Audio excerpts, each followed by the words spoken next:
دخلوا تسمعوا قصتي باش بدات وباش كملات. بداو قصتنا بالصلاة على الحبيب، اللهم صل وسلم وبارك على سيدنا محمد وعلى آله وصحبه وسلم أجمعين. القصة ديالي بدات ملي كانت عندي 7 سنين. كنت عايشة الطفولة ديالي العادية. من بعد فاتت واحد الفترة نتفاجأ بالوالدة ديالي توفات وخلات عندي 7 سنين ونص. تما بدات المعاناة ديالي. بقيت جالسة أنا والوالد، بقاو الناس والجيران يوسوسولو يقولوا له خصك تعمر على راسك وتجيب شي وحده اللي تربي لك هاد البنيه، ما تخليهاش بوحدها. مشات ايام وجات ايام. واحد النهار جا الوالد جاب معاه واحد المراه، قال لي روح بنتي بغيت نهضر معاك. وانا حسيت باللي هاد المراه هي اللي قالوا له الناس خصك تزوج وتعمر على راسك. كنت صغيره وذكيه. قال لي بنتي هذه هي اللي غادي تولي في بلاصه ماماك. قلت له ابا عمر بلاصه ما يعمرها شي واحد، انا كنت نبغي ماما وعمر ما ننساها. السيده بقات تشوف فيا شي شوفات ما عجبونيش وبقيت نخاف منها. هذيك السيمانه الوالد دار الحفله ديالو وجابها لنا للدار. فاتت 15 يوم بعد زواجهم بدات المعاناة ديالي بالصح. بقات تضربني وتعنفني وتعطيني غير الضربه ديال الموت. ملي يجي الوالد من الخدمه تبقى تبوسني وتعنقني وتقول لي بنتي، تعطيني واحد الحنان لا يوصف. ما نقدرش نقول باللي هاد السيده من راك تخرج بابا راه تقتلني عصا. ملي هو يخرج تبدا المعاناه ديالي من جديد، وتقول لي كي يجي باك او وياك تقولي له هاد الشيء اللي راه يوقع بيني وبينك راه تكون نهايتك. هي هاديك عشت المعاناه. تصوروا كنت صغيره، نوض انا الاولى ونعس انا التاليه. نفيق الصباح ندير الشغالات، دربتني مبزز مني، دربتني على شغلات الدار، حتى الفطور نديرو لها عاد نمشي نقرا المدرسه. من بعد كبرت شويه، وصلت عندي ديك 16 سنه. بقات توسوس للوالد ديالي تقول له ما خاصهاش تقرا، خاصها تجلس في الدار، خصنا نشوفوا لها شي واحد نزوجوها ليه. بغات تغصبني في حياتي. من بعد كانوا عندها 2 وليدات ولدتهم مع الوالد خوتي، وهما تعاملهم في شكل وانا تعاملني في شكل. ربيتهم معاها. ملي وصلت للثانوي زيرت على الوالد وخرجني من القرايه.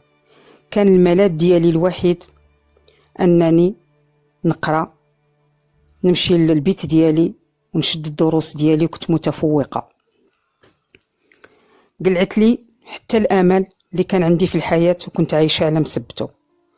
زيرت على الوالد وخرجني من القرايه، خلاني في الدار نترس عليهم، نضرب تماره ليل ونهار، والضرب والشتم. من بعد كان عندها واحد خوها، قالت للوالد خصها تزوج، ما خصهاش تجلس تبقى تخرج وتبغى تديع وراها تمشي عند صحاباتها، وانا ما كنت نمشي حتى البلاص، وتبقى تديع ودير لنا شي فضيحه. جابت الاخ ديالها وقالت للوالد خصنا نزوجوها له. هاد الاخ ديالها كان عنده اعاقه ذهنيه. طرت ونزلت وقلت لها ما نتزوجش، ما تغصبينيش في حياتي. قالت لي مبزز منك تزوجي، وإلا ما تزوجتيش نقتلك. بقيت نخاف منها. زير عليا الوالد، تزوجت الاخ ديالها. كنت عايشه معاه بحال شي طفل راني نعمر له وقته، مسكين ما يعرف والو. وسكنتني معاهم في الدار، معنا في الدار دار الوالد، وعطاتني بيت وكوزينه في السطح، وتجي تعنفني انا وياه. وكان في التالي مسكين كان يشفني مي كانت دير له هكذاك، كان دير له بحال الحيوان. عاش المعاناة. من بعد بقيت نحن فيه، في الاول ما كنتش حامله، من بعد بقيت نحن فيه، بقيت نبغي ندافع عليه، وكانت تضربني انا وياه.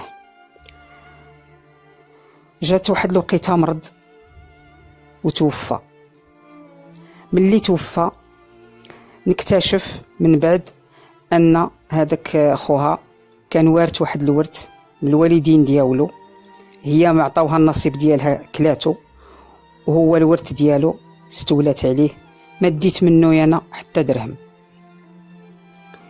من بعد كتمتها في قلبي وسكت. جات واحد الوقيته وسوسلت للوالد تاني، عشت تاني العذاب والمعاناة مور الوفاة نتاع الزوج ديالي اللي هو الاخ ديالها.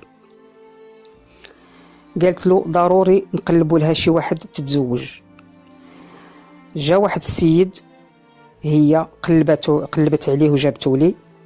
السيد كبير في السن، عنده شي 70 سنة، ولادو كبار، كاين اللي مزوج، كاين اللي باقي معاه في الدار. بقيت يجيوني الكوابيس في الليل قبل ما نتزوج منه. ما بغيتش نتزوج، بغيت لو كان صوت ننتحر ولا تجيني الموت من عند الله، وما نديش هذاك السيد. غصبتني في حياتي، ما نسمح لها لا دنيا ولا اخره. جا النهار نتاع زواجي، زوجوني مبزز مني ومشيت. ملي مشيت الليله نتاع العرس ديالنا دخل عليا، بقى جالس معايا، بقى يهضر معايا غير بشويه، بقى يتودد لي. لقيته انسان حنين، المحنه اللي فيه ما كانتش حتى في الوالد ديالي. عطاني وقت باش نتعود عليه، بقى يتهلا فيا. نهار الاول قلت هذا جحيم راني دخلته، ملي دخلت من الباب نتاع الدار. من بعد ملي شفت المعامله ديالو والحنان ديالو معايا، بقى يجيني بحال الوالد ولا اكثر من الوالد. بقى ديك الدار ولات لي جنه. الحمد لله، ربي عوضني، عوض صبري خير، وعوضني مع داك السيد. كان الحاجه الزوينه يجيبها لي، اللي حليت عليها فمي تحضر. الولاد ديالو كانوا يحسبوني بحال اختهم، كنت عزيزه عليهم. انا نعاملهم احسن معامله، وهما يعاملوني احسن معامله. بقيت نحس فيهم الحنان الاسري والدفء الاسري، وارتحيت واحد الراحه لا توصف، عمر ما حسيت بها في دارنا. ولدت معاه بنيه ووليد. كملت الدراسه ديالي، قال لي ضروري تكملي الدراسه. كملت الدراسه ديالي لان كنت محرومه منها. درت الماجستير ودرت الدكتوراه، واستمر الزواج ديالنا 17 سنه. من بعد مرض السيد،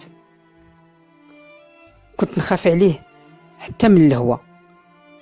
ملي كان يحن فيا وكان دايرني في واحد المرتبه عليا، كان عزيز عليا بزاف.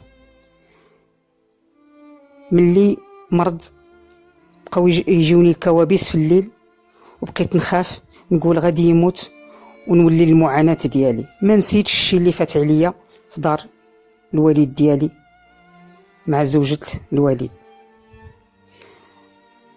من بعد الزوج ديالي توفى، ولكن واخا هكذاك ولادو بقاو معايا.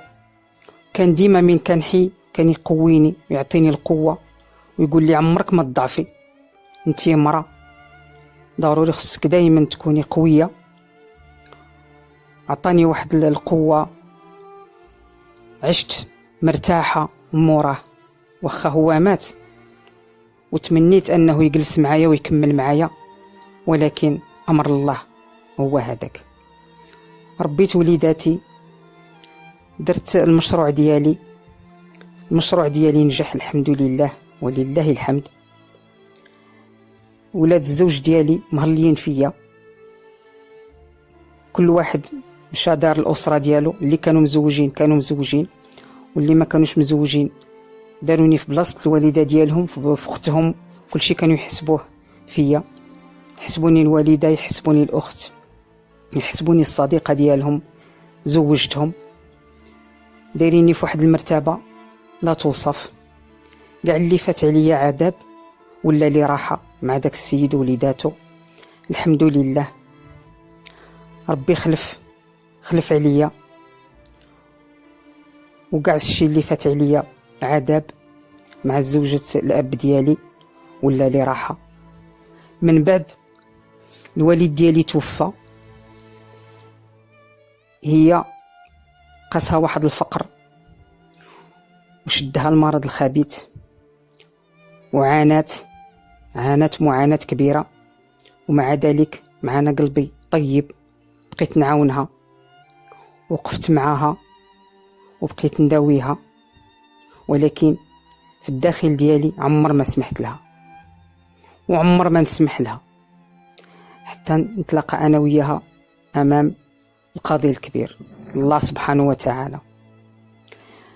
هذه هي قصتي يا الاخوان، نتمناها انها تكون عبرة لكل واحد، ونتمنى ان اي واحد ماتت الزوجة ديالو كانوا عنده وليدات يحسن الاختيار، ويجيب لهم امرأة اللي تقوم بهم، واللي تعطيهم الحنان، واللي تكون طيبة وبنت الناس. ما يجيب لهم شي وحدة اللي تكون مجرمة تعذبهم وتعنفهم، هو تحسب وراه تهلا فيهم، ولكن هو جاب لهم اللي تعذبهم وتخرج لهم على حياتهم. تتمة تاع القصة ديالي هي هذه، نتمنى أنني فتكم بها، وإلى اللقاء. تبارك الله عليكم، عواشر مباركة.